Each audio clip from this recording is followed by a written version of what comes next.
ইয়া আইয়ুহান নাবিয়্যুত্তাকিল্লাহ ওয়া লা তুতি'ল কাফিরিনা ওয়াল মুনাফিকিন। হে নবী, আপনি আমি আল্লাহকে ভয় করেন, কাফের মুনাফিকের অনুসরণ করবেন না। এরে যুবক, ও বৃদ্ধ বাবাজি, পর্দার আড়ালের মা বোনেরা, কয়দিন আর দুনিয়ায় বাহাদুরি করবা? চোখের সামনে কত যুবকের লাশ, হায়াতের এক সেকেন্ডের গ্যারান্টি নাই। রাস্তায় হুন্ডায় বসে চলতেছো, হঠাৎ একটা গাড়ি চাপ দিল, জাগায় নাই। ঘুমের ভেতরে শেষ ঘুম, আর উঠে নাই। পানির মধ্যে লাশ। করোনার সময় কত তাজা প্রাণ চলে গেল। এই ছাত্র জনতার আন্দোলনে কত প্রাণ চলে গেল। কয়দিন আর বাহাদুরি করবি রে যুবক? আল্লাহর কাছে এখনো সময় আছে, তওবা করো।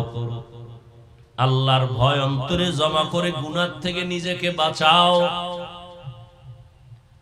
আল্লাহর ভয় অন্তরে জমার জন্য খাঁটি আল্লাহ ওয়ালা যারা, যাদের কথায় দিল নরম হয়, যাদের দিকে তাকাইলে আমলের কথা মনে পড়ে, যাদের বয়ান শুনলে চোখে পানি আসে, এমন আল্লাহ ওয়ালাকে মুরব্বি বানায় দোয়া নাও।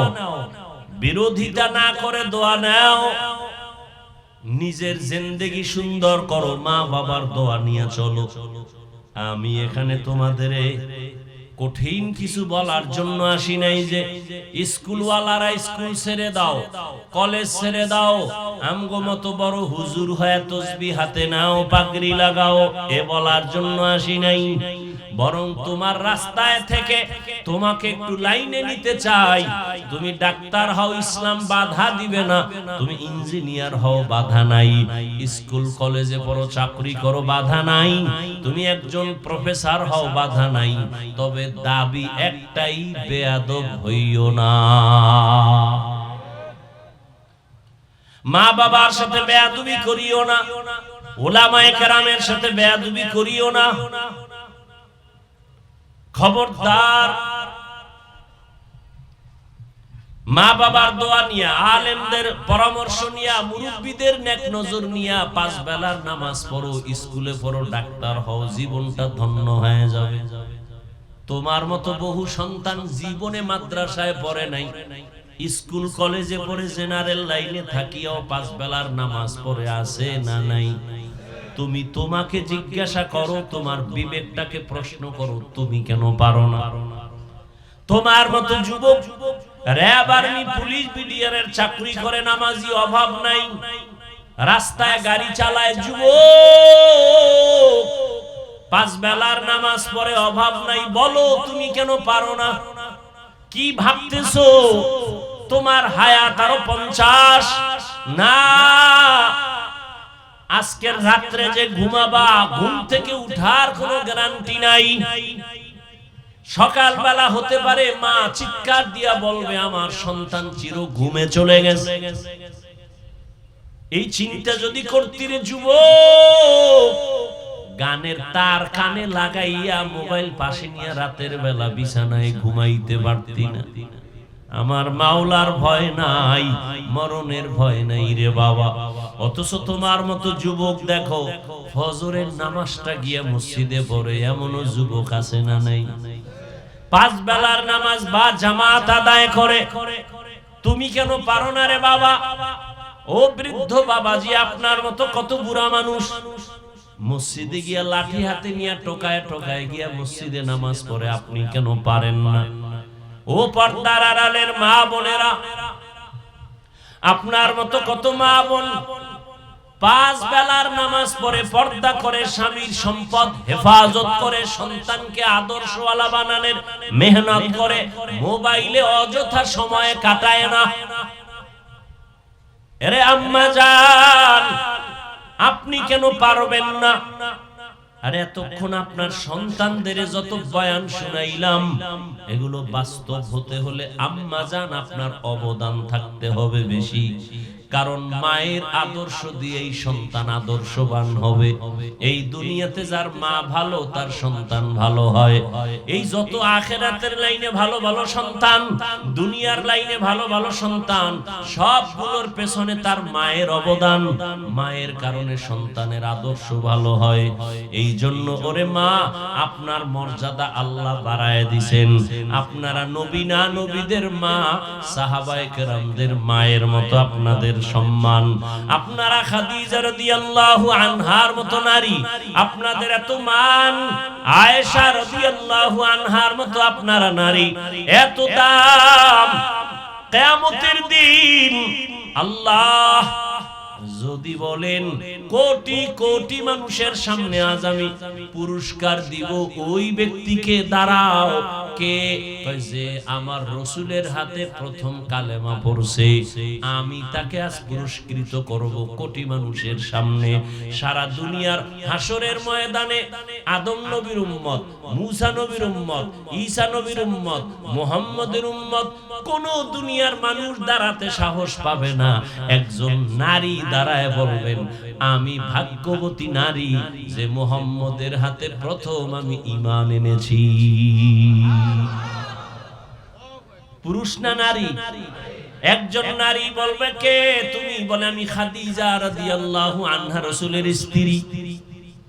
আল্লাহ যদি বলেন আমার দ্বীনের পতাকা উড্ডীন করার জন্য, কালেমার পতাকা উড্ডীন করার জন্য কে রক্ত বিলাইয়া শাহাদাতের দরজা দিয়া ঢুকছো, প্রথম কে ঢুকছো দাঁড়াও। দুনিয়ার কোন পুরুষ দাঁড়াতে পারবে না, একজন নারী দাঁড়ায় বলবেন আমি সুমাইয়া, আমি দ্বীনের জন্য প্রথম শাহাদাত বরণ করেছি। এরে আম্মা জান, আপনাদের এত মর্যাদা, মনটা কি চায় না একটা আদর্শ সন্তানের মা হয়ে কবরে যাবেন? আপনার সন্তানকে ডাক্তার বানাবেন, তবে বেয়াদব বানাবেন না। আপনার সন্তানটাকে ইঞ্জিনিয়ার বানাবেন, তবে বেয়াদব বানাবেন না। অনুরোধ, আপনার সন্তানের ব্যবহারে যেন কোনোদিন মা বাবা কষ্ট না পায়, আলেম কষ্ট না পায়, কোনদিন এলাকার মুরব্বী যেন কষ্ট না পায়, শিক্ষক যেন কষ্ট না পায়। কারণ যদি কষ্ট পায়, যত লেখাপড়া করুক না কেন আর কপাল পুড়ে যাবে। দুনিয়াতে ওর অশান্তি, মরার পরও ওর অশান্তি হবে, জীবনে আর ভালো কপাল হবে না।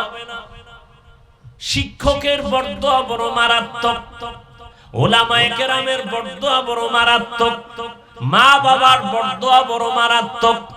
আমার আব্বা আমার আম্মা কলিজা ভরে দোয়া দিছেন, কিন্তু আমাকে আমার দস্তখত শিখান নাই, আমার কথা বলা শিখান নাই। আল্লাহর রহমত, মা বাবার দোয়া, আমাকে এই চেয়ারে বসার যোগ্যতা যিনি করে দিছেন আমার শিক্ষক, ওই শিক্ষকের দাম কত? 7 বছর থেকে 11 বছরের সন্তান রাসূলের হাতে হাত লাগাইলেন, রাসূলের ঈমানি পাওয়ারের সাহসিকতার সহযোগী হলেন রাসূলের চাচাতো ভাই হযরত আলী। 11 বছরের আগে নবী কলিজা বড়ে দোয়া করলেন আলীর জন্য, আনা দারুল হিকমা ওয়া আলীউন বাবুহা, আমি মুহাম্মদ ইলম ও হিকমতের ঘর, আর এই ইলমের ঘরের দরওয়াজা আমার আলী। এতদিন ছিল চাচাতো ভাই, এখন হলেন সাহাবী, কিছুদিন পরে হবেন জামাতা। হযরত আলী এত দামি হয়ে গেলেন নবীর দোয়ায়। আল্লাহ ইলমের দরজা আলীর জন্য খুলে দিলেন।